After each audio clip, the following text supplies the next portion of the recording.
Ya, sekarang semuanya turun, semuanya melakukan konsolidasi, ya, semuanya bergerak, dan saya kira mereka sekarang sudah melakukan. Begitu keputusan Bu Mega diberikan, langsung semua terkonsolidasi dengan bagus. Ya, sebenarnya milenial ini kan punya komunitasnya ya, dan mereka tidak bisa di klaster sendiri. Kalian adalah milenial, enggak. Kami adalah skateboard, kami adalah e-sport, itu anak-anak sekarang. Kami adalah filmmakers, kami adalah YouTubers. Maka sebenarnya kita butuh komunikasi dengan anak-anak pada keinginan, pada talent yang mereka punyai, dan kita ngobrol dengan mereka. Sehingga apa yang menjadi gagasan, ide mereka, punya harapan memang ini bisa tersalurkan untuk menghadapi perubahan zaman seperti ini, dan mereka harus eksis. Teman-teman pers, hari ini saya bersama 10 ketua umum federasi, kita akan menemui Pak Ganjar Pranowo. Artinya kita memberikan sinyal, saya harus berterus terang, sebagai besar konfederasi buruh terbesar di Indonesia akan all out mendukung Ganjar Pranowo. Sekali lagi akan all out mendukung Ganjar Pranowo. Kenapa? Alasannya sangat kuat, karena Pak Ganjar lah pemimpin di daerah yang waktu itu saat memimpin Jawa Tengah sampai hari ini berani menemui buruh, berani mendengarkan aspirasi buruh, bukan di dalam ruangan, langsung turun ke jalan, berani berdialog, berani bertanya. Itu yang kita butuhkan untuk memimpin masa depan Indonesia. Andi Gani Nenawea bersama Pak Hermanto Ahmad, ada Bung Rajito, Ketua Umum Federasi Tekstil, bersama 9, jadi total ada 12 pimpinan buruh yang bertemu Pak Ganjar Pranowo hari ini. Apa hal yang menjadi bukan hambatan, ada beberapa pertimbangan yang akhirnya kami bertemu di Pak Ganjar di perwakilan Provinsi Jawa Tengah. Kami menghargai dan juga ini niat baik dari Pak Ganjar bertemu dengan pimpinan buruh, mendengarkan langsung aspirasi buruh. Untuk apa kami langsung datang pada saat ini? Kami ingin Pak Ganjar dari awal, sebelum memimpin Indonesia, tahu betul bagaimana problem masalah buruh Indonesia ke depan. Agar ketika beliau jadi presiden, beliau sudah sangat siap, benar-benar siap untuk bisa menjawab tantangan masa depan buruh Indonesia ke depan. Mesti dipisahkan antara partai buruh dengan dukungan yang lainnya. Partai buruh, dukungan terkuat hasil rakernasnya adalah Ganjar Pranowo.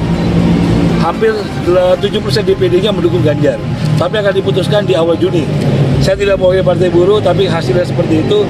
Tapi Konfederasi Buruh Terbesar KSPSI akan membentuk segera relawan buruh sahabat Ganjar Pranowo. Saya ulang sekali lagi, kami akan menyiapkan sayap khusus pada saat kami memenangkan Pak Jokowi 2 kali Pilpres. Relawan buruh sahabat Jokowi. Jadi hari ini kami nyatakan relawan buruh sahabat Ganjar Pranowo akan segera berdiri di seluruh Indonesia, termasuk di luar negeri. Basis kekuatan kami, KSPSI adalah konfederasi buruh terbesar di Indonesia. Yang saya pimpin saat ini, kami 2 kali dari mulai Pilgub bahkan 3 kali pemilihan membela Pak Jokowi, mendukung Pak Jokowi, dan hari ini kami nyatakan relawan buruh sahabat Ganjar Pranowo akan segera berdiri di tanah air. Partai politik di PDI Perjuangan, sejak awal kami ini terbiasa dengan dinamika berdemokrasi, terbiasa dengan perbedaan, terbiasa dengan penyampaian aspirasi. Sehingga sejak awal saya dan teman-teman bersama dengan Mbak Puan gitu.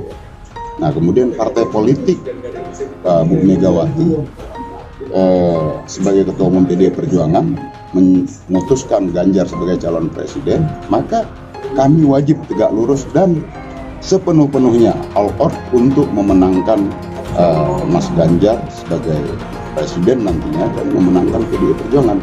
Nah, kami sudah terbiasa seperti itu dengan dinamika politik, karena sebagai kader kami harus punya komitmen, loyalitas, dan integritas. Banyak partai pindah haluan usai Ganjar Pranowo sah jadi capres.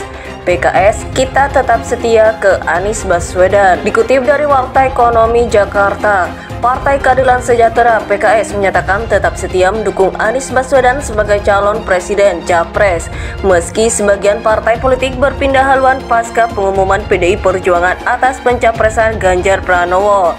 Sekretaris Majelis Pertimbangan Wilayah DPW PKS DKI Muhammad Taufik Zulkifli atau yang akrab disapa atau yang akrab disapa MTZ mengatakan pihaknya tidak akan berpaling dari Anies meski Ganjar resmi diusung sebagai capres. Sebenarnya orang kan sudah tahu ya kalau PKS mendukung Pak Anies. Kita menguatkan bahwa memang kita tidak pindah. PKS itu setia dari awal A ya A terus, ketika kata MTZ saat dihubungi di Jakarta Selasa 2 Mei 2023. Menurut MTZ, keputusan berdaulat Anies Baswedan sebagai capres merupakan komitmen yang tidak boleh dilanggar. Jika komitmen itu tidak dijalankan sama halnya dengan berkhianat. Oleh sebab itu, dalam waktu dekat PKS akan mengundang Anies dalam acara milad yang rencananya berlangsung pada bulan Mei. Bulan Mei ini tanggalnya belum tahu pasti. Intinya gini, setiap acara PKS akan selalu mengundang Pak Anies Baswedan sebagai calon presiden. Dan ada momen untuk Mei ini acara milad PKS, ujarnya. Lebih lanjut, MTZ menuturkan komitmen PKS mendukung Anies harus dibuktikan. Bukan hanya sekedar omongan belaka seperti partai politik lainnya yang tak kunjung mendukung Anies. Memegang komitmen, memegang janji itu yang ingin kita perlihatkan kepada Pak Anies. Partai-partai yang katanya mau mendukung tapi kemudian belum jelas seperti apa.